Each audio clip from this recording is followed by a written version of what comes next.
You've attended council hearings in person. You've tuned into our televised proceedings on Channel 13. Now, you have the chance to listen to us on the radio as we demystify our work and the people who do it. This is not a council hearing. This is Hearing the Council with your host, Josh Gibson. Thank you, deep voice person with a funky backbeat. Indeed, this is not a council hearing. This is Hearing the Council. You can't have a government without a council, so you can't have a government radio station without a council show. This is it. I'm Josh Gibson, Director of Communications for the Council. You might also know me as our voice on social media at Council of DC. We're very excited that so early in the new council period, we've now been joined by both of our brand new council members, who are each setting a big time record by coming within 3 or so weeks of getting sworn in to be on the show. So I don't know what that means, but I'm very proud and excited to have one of the new council members with us, Ward 5's council member, Zachary Parker.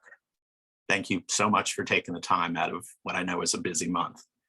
Absolutely. I'm excited to be here. And the reason why we're here, I'm sure, is because word has gotten out that this is one of the top rated podcasts in the district. It is, I think, the highest rated podcast in the Wilson building. And even that I'm not sure of, but I will take the compliment regardless. Yes. So we always start with a couple of name questions, even though I will never call you by this name. Are you a Zachary or a Zach? I am a Zachary, although a lot of people call me Zach. Okay, but that is not your preference. On official documents and official meetings, Zachary is preferred. If we're just in conversation, Zach is totally fine. Gotcha. And the other question is, because I live in perpetual, I mean 3 weeks old, fear of calling you Zachary Taylor. Do you ever get Zachary Taylor?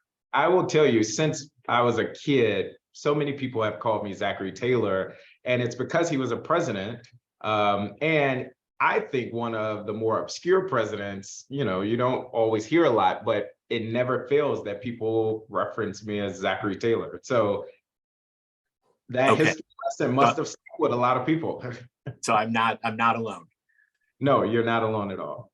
And I just Googled it, and he is one of the bottom 10, however they rank presidents, one of the bottom 10 presidents. So you gotta, let's hope I'm not one of the bottom ranked council members over time. So no, certainly not. Certainly not. Although I don't think anyone's ever endeavored to do that ranking, which would be kind of a fascinating exercise. But we digress. So the first thing that jumped out at me looking at your bio, just reminding listeners that generally our first interview with the council member is a biographical, getting to know them, sort of obscure deep dive in their background. The first thing that jumped out at me was that your college degree is in speech and language pathology. How did you come to that degree? First question. Yeah, I went to Northwestern undergrad and entered pre-med, and it was an interesting science track that I could learn about the anatomy of the ear and just how it works with language systems. And over time, as fate would have it, I found out about Teach for America informational, and it completely changed the trajectory of my life. I went on to teach 7th grade math, and long story short, stayed within the educational policy sphere. But many don't know, I did go to undergrad to be a doctor. Gotcha. Yeah. And was there anyone you knew in your family or personal life who having that skill set, the speech pathology skill set, would have been useful to help? Not really. I just thought it was kind of cool. I Gotcha. Looked at the requirements. My advisor told me I could still be pre-med and take this cool speech and language pathology track because you still had the right amount of math and science courses. And so I gave it a shot. Gotcha. And do you find that any of the skills you picked up getting that degree are useful at all in your current life?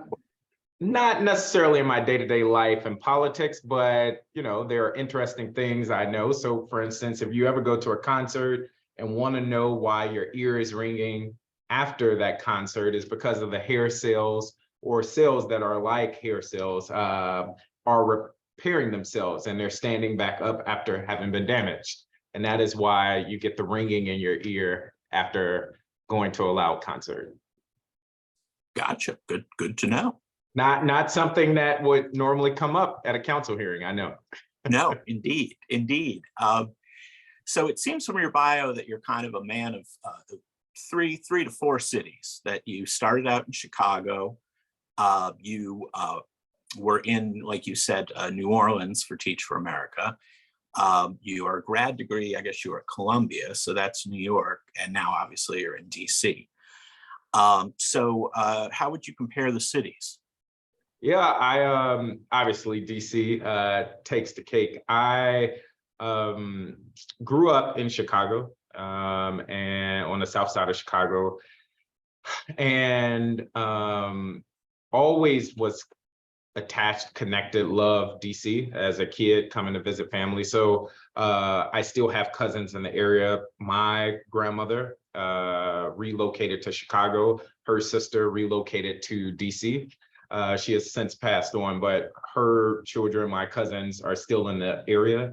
And I grew up loving DC, so much so that for undergrad, I wanted to go to Howard. Ultimately, I ended up going to Northwestern, but it's something very special about this city.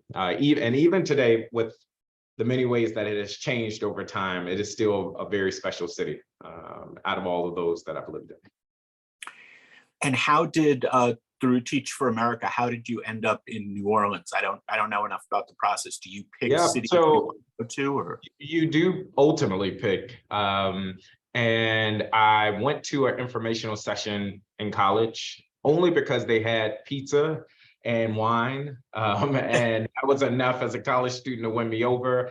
And I had no intention on becoming a teacher. I went, I was sold on after the presentation. I applied, I was accepted, and it was shortly after Hurricane Katrina. And so there was this big emphasis on helping the city rebuild and helping the schools come back online. I taught in New Orleans, actually in a what they would call a modular, which is a fancy word for a trailer. That my entire teaching experience there, I was in a parking lot of a school that was still destroyed from the storm, and I taught there in a trailer. And you taught seventh grade math. Seventh grade math. That's what I was gonna say. So remind me, what math is seventh grade math, or what was at that time? Well, you have to keep in mind that this was pre-Common Core. So there have been a lot of changes since then. And so I was teaching my seventh graders things like PEMDAS, because actually I wasn't teaching them PEMDAS, but that's order of operations, as well as just other basic arithmetic. One of the things that Common Core did, and while albeit controversial, was to raise the bar in what students were expected to learn at different grade levels. And so now order of operations and those basic operations of arithmetic are taught in a much earlier grade in DC and across the country in third and fourth grade. And that is because we've raised the standard, which I ultimately think is a good thing. And how much of the struggle during those teaching years was just the circumstances, was what people had just lived through and the kind of classroom that you were teaching in? How much did that change what you were trying to do? Completely. I will admit, I went into teaching thinking I'm a fairly smart person. How hard must this be? And it was literally the hardest thing I've ever done. And it changed my outlook on some of the systemic issues that keep children locked out of opportunity, and which is why I never did go back to finish that medical degree, but instead stayed focused on education. So after teaching, I went and got I focused on education policy and taught part-time in New York while in grad school, but was very much focused and interested in how can we give more young people, frankly, that look like me, Black and brown kids, opportunity, which is what I was trying to do in New Orleans. And then in addition to obviously teaching students, from what I read, you later spent 8 years, I'm reading directly from what I read, 8 years coaching DCPS administrators to improve student learning. What does that even mean? What does that even mean? No, yeah. Well, first tell me what that means, and then I have a follow-up question. Yeah, so I mean, the short of it is I worked for an education nonprofit that still serves schools and students in the district today, where I had the privilege and the opportunity to go in and work alongside principals and their leadership teams and teachers and their teaching staff to do things like build their understanding of the new Common Core standards and make sense of learning data and think about how they can improve instructional practices so that more Black and brown kids could perform at higher levels. And so I've had opportunities to work at schools like Dunbar and Truesdale and West and Burroughs and many others, which gives me a context as I'm approaching this policy work that is just really appreciated and deeply valuable. And how did you find educational professionals as students? That is my question. You would think they'd be glorious receivers of knowledge, but I also can imagine they would be, they'd think there's a certain way to do it and they'd be tough to get through to. As with anything, you're gonna find a range of participants. What I will say is that I have a deep appreciation for the work that teachers are doing day in and day out. And it comes from the work that I had an opportunity of doing alongside them. And so when you're in the trenches, not only me teaching, but when you're in the trenches working alongside teachers, I get how it must feel to have a presenter, a partner come in and say, this is how things should be done in your classroom. And one of the things I really tried to do was to join them in the classroom and try things out and experiment and be there for the rough days as well as for the victories. And so the educators I had an opportunity working with were all great. Yeah, I taught for one portion of 1 year in an odd circumstance. I was a teaching assistant in Paris, France, of all places. And there is no scarier thing than to walk into a room full of students. And these were, I had the good fortune, they were high performing students. English, always has a bit of a cool flavor to it, I think, as a foreign language. And to walk into a room and they're still looking at you with that skepticism. This was high school for me. Yeah. Like, okay, what do you got? And I had high respect for teachers going in, but had much higher respect coming out because, man, is it a challenge. It's a little like parenting, that there's a desire to be a friend, there's a desire to be a leader, and trying to balance those out, I think is what makes a good teacher. You're absolutely right. And it literally is the hardest job I've ever done. And while I'm just starting on the council, many would tell me it's a pretty tough job, just given the many different competing interests and things that need to get done. But I still hold pretty high the job of teaching. And I say all the time, I'm an educator. So when people ask me to introduce myself, I usually frame myself as an educator. And so it will be interesting how over these next 4 years, I can bring the tools and the lessons I learned in the classroom to my work on the council. And if you went back and asked your students what kind of teacher you were, do you think they'd say you were the cool teacher, you were the brainiac, you were no nonsense? Like, how do you think they'd sum up your teaching style? Yeah. I did have, and I do have a lot of my students reaching back out to me. And many of them were cheering me on during my campaign. I think they would say that I refused to give up on them, that I was tough, but good teacher. And tough meaning like holding them accountable to do their work and the things that were expected of them. But at the same time, one that would go out of my way to help and support. So yeah. And are there any kind of star pupils, you don't have to name their names, but anyone you want to kind of call out sort of biographically for kind of how far they've come, what they've accomplished? Yeah, there are so many of them. None as of yet that have made like the front page of this magazine or another, but many of them who are working and have started families. There is one that is now traveling the world with a theater program. There's another that is starting like a tech startup. And so many of them stay in touch, give me updates on their lives. And I just am immensely proud just to see how they've evolved as human beings and have gone on to impact the world in their own ways. So then kind of logically, I mean, might not seem like it to you, Yeah. but from an outsider, there's a very logical progression to your career. So next up with the Board of Education, one of the things I love to do is look at the path that different council members have taken to get to the council.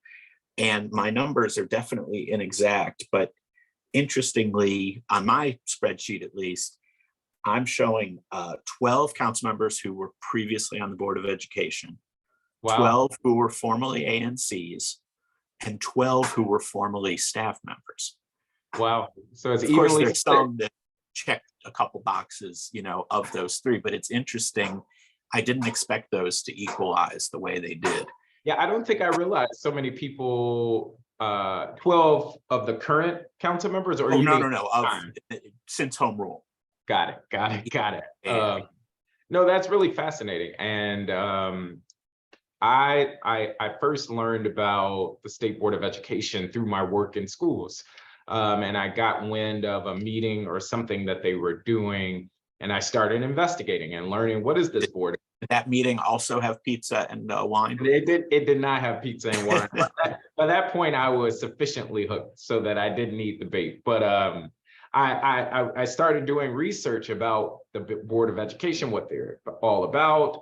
And it turned out that it was an upcoming election. And I said, again, you'll find this out about me. I'm like, oh, I'll give this a try. Sure. Yeah, why not? Never having run for anything, never having trained in any type of political space, really. Although the lessons that I've learned in the classroom certainly help propel me in that journey. Things like planning and making sure that we can connect dots A to B to C so that you can get your desired outcome.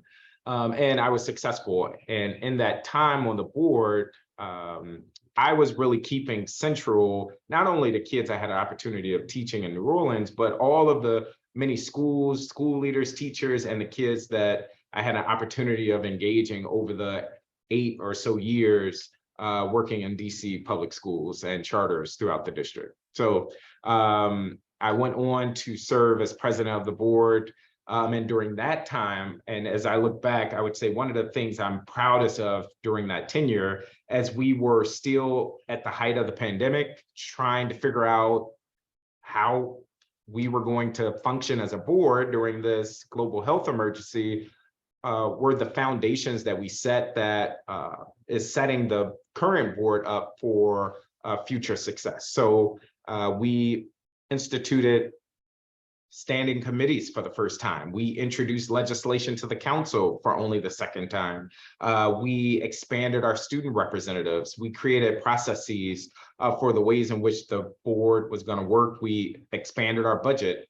And I really think the board is at a place now that it's going to be a bigger player in the educational space here in the district, which I think is a good thing. So more potential council members in the future. Maybe. I will say, I don't want the state board to be seen as a stepping stone for political gain or other political futures. But I do think it's good to have educators and education advocates on the council. So if we can have more educators and education advocates on the council, I think that is a win. And it's also looking at the list of former school board members who went on to the council, which I can read the list unless you want to take a stab at doing it from memory of who's crossed over. I think I know 3 that come to mind. No, I know 4 that come to mind. So you have on the current council, Trayon White, Yep. Councilmember Trayon White, Council Member Janice Lewis George. And while she might be a little tricky, I think she was a student member, but we're going to still count that. Then you have Councilmember Tommy Wills. Correct. Then you have Councilmember Marion Berry, or our mayor for life. Yeah, here for the council. I think I missed a lot of other people according to your count. Well, the council trivia nerds are going to love this. Here's the complete list. So I don't duplicate the ones you read as well, just so I don't miss any.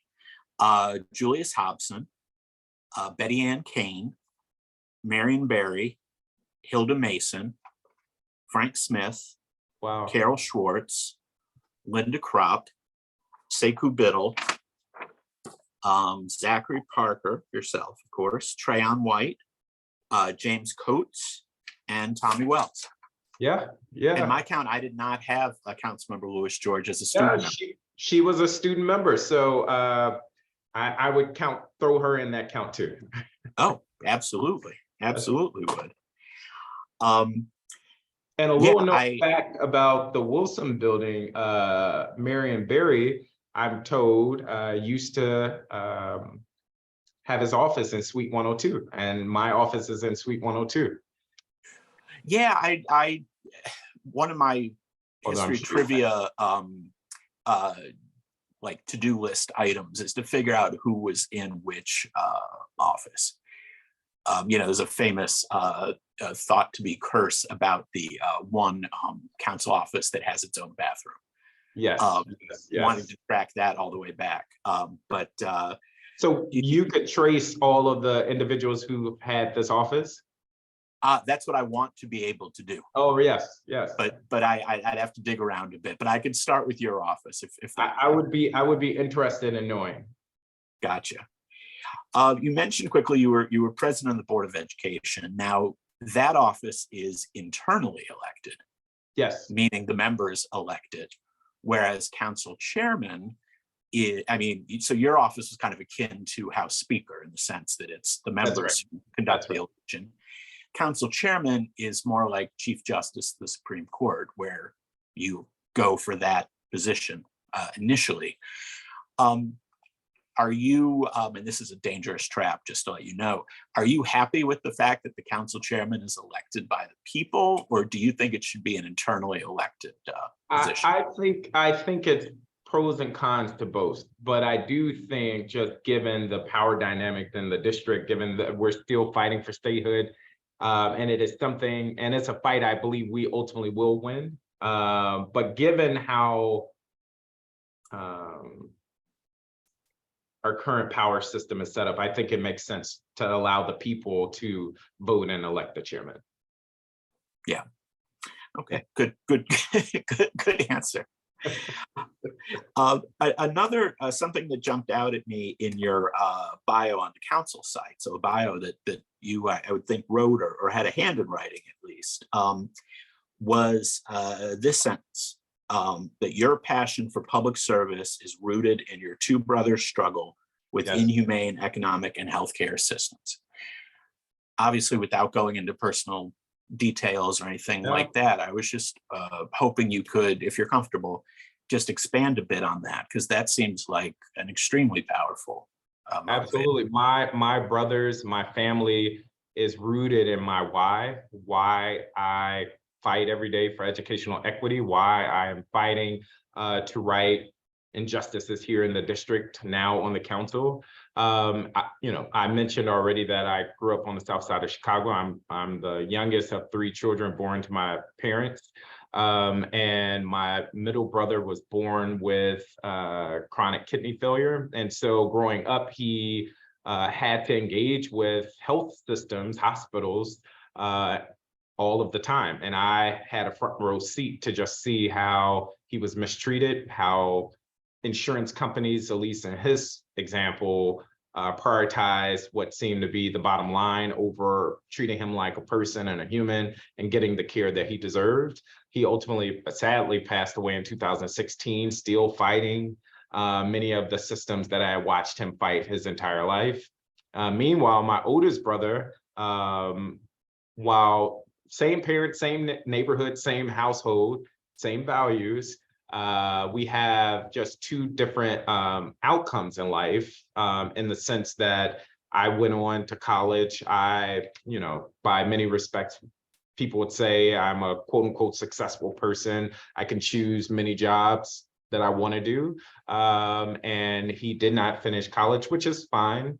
But at the same time, it is not able to actualize his full potential as he's working 40 plus hours a week, barely making ends meet, and oftentimes and couldn't come to witness many family functions because that means not getting paid. And there are a lot of people that can relate to that story and being what I would say is the victim of how our economic systems kind of perpetuate poverty, but also keep certain people, certain communities down. So my brother's stories serve as inspiration for me and a responsibility of the many district residents in Ward 5 and across the city that can share and relate in their story. And it's not a unique one. People day in and day out are fighting for good jobs with good benefits and good pay. At the same time, many residents are one health scare away from losing everything and are just wanting basic quality care. And my hope is over my time on the council, we can make that more true here in the district. And I would think that would be, I can't decide if that would be reassuring or maddening to see that 3 siblings from the exact same, as you said, same background, same values would have such disparate outcome. I can't decide. And I say that intentionally because of my work in education. I have grown to know that many blame the parents. When we look at outcomes for children, they would say, if only the parents cared more, if only the parents did more, if only the parents, whatever the case may be. And to your point, here's an example, same parents, married family, living under the same roof, and 3 different outcomes, one by health and nature, and the other by circumstance. It just goes to show that it's a bigger issue that we have to fight against, and it's systemic. And these are systems that are perpetuating a lot of the suffering that we see. Is that reassuring to you to know that anyone can succeed, or is it maddening to know how? Well, for me, it's maddening because even while I know many of these issues are systemic, I would say our solutions aren't keeping up with the problem. And so my time on the council, I want to think big and how do we disrupt the patterns that we're seeing that have impacted communities for generations, for decades. I am one that thinks it's time we ought to think boldly to address the scale of the problems that we see here in the district. And have your parents provided any, obviously insight you've gained from watching them, but have they provided any direct advice to you in how to tackle your job? Yeah, it's the normal parental advice, take care of yourself, you can't do it all, but at the same time, keep going, and the constant encouragement of, as some might say, getting in good trouble and doing the things that will help others the most. So my parents' encouragement over my lifetime has always been about how can we leave a place better than we found it. And so whether it is my time on council or as an educator, that has been a through line for me, just wanting to have a positive impact on others. Absolutely. Well, I think we're just about out of time, but we are going to go to our fun closeout question, Okay. which a tradition on the show. And this is something I've done with all the council members who have been council members since I took the job about 10 years ago. I do it at dinner parties. It's a great icebreaker. And the question is, I want you to look at these 5 desserts. Oops, sorry. Okay. And there we go. And I want you to rank these in order of preference. Okay, so we're gonna put pie number 1, then ice cream, then cookies, then cake, and last candy. Gotcha.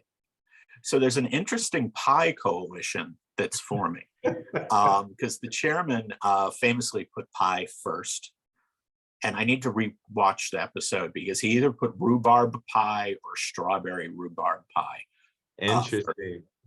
But Councilmember Fruman is one of the only other council members who put pie first. Look at that. Look So at that. everything, you know, I know classmates like Councilmember Henderson and Councilmember Lewis George are classmates. They're super close. So you and Councilmember Fruman, in addition to being in the same class, also put pie first. So yeah, for me, it is not only, in my opinion, does pie taste better, there's a greater level of consistency. So whether it's apple pie or one of my favorites, sweet potato pie, you usually know what you're going to get, assuming you know the person that's making the pie. Where cake, it can kind of be hit or miss. I've found it could be usually pretty dry or yeah, I won't belabor the point, but yeah, I'm not a big cake or candy person. yes, Council. I don't have the quote in front of me, but Councilmember Nadeau had a very funny quote about being deeply skeptical of cake. I think she had cake in last place, and it was just I started to wonder that maybe cake had done something to her earlier in life. Yeah, I don't know many people that eat cake outside of like special occasions, and I'm sure people do, but you know.